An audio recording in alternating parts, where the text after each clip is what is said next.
Assalomu alaykum qadrli kuzatuvchilar. Hop, savol tushgan.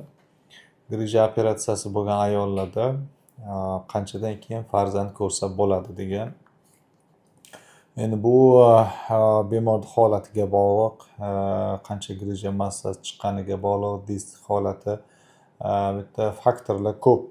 Ya'ni siz operatsiyadan keyin qanchadan keyin farzandli bo'la olishingiz haqida buni ikki to'rtta aytishda imkoni yo'q.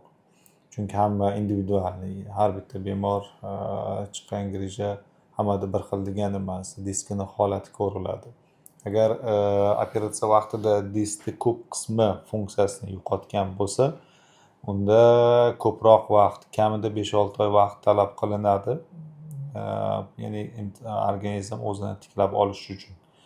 Agar kichkina grija bo'lib turib, ya'ni kichkina massa chiqib kelgan grija, disk asosiy qismi sog' bo'lsa, unda xohlasangiz bir oydan keyin ham rejalashtirsangiz bo'laveradi bemorlar farzand ko'rishni. Baribir bu disk holatini ko'rish kerak. Meni maslahatim, to'g'ri yo'l qanaqa bo'ladi?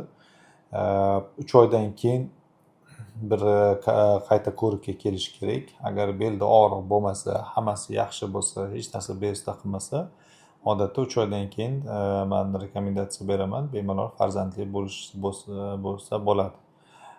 Agar qanaqadir qism og'riqlar saqlanayotgan bo'lsa, belda yoki oyoqda, operatsiyadan oldingidaqa emas, bir qism og'riqlar saqlanayotgan bo'lsa, sizda qanaqadir diskomfort tug'dirayotgan bo'lsa, unaqa holatda yarim yildan keyin bitta har 3 oyda konsultatsiya qilish kerak.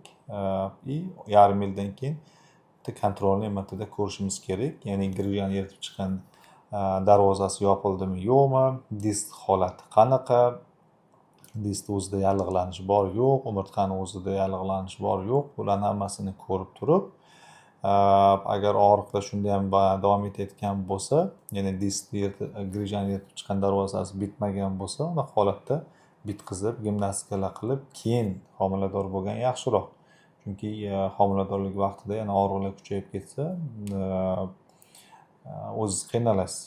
O'sha uchun ham homilador bo'lishga shoshish kerak emas. Bu sizni umurtqangizni holatiga bog'liq. Hammada bir xil degani emas. Odatda 3 oydan keyin tavsiya beramiz.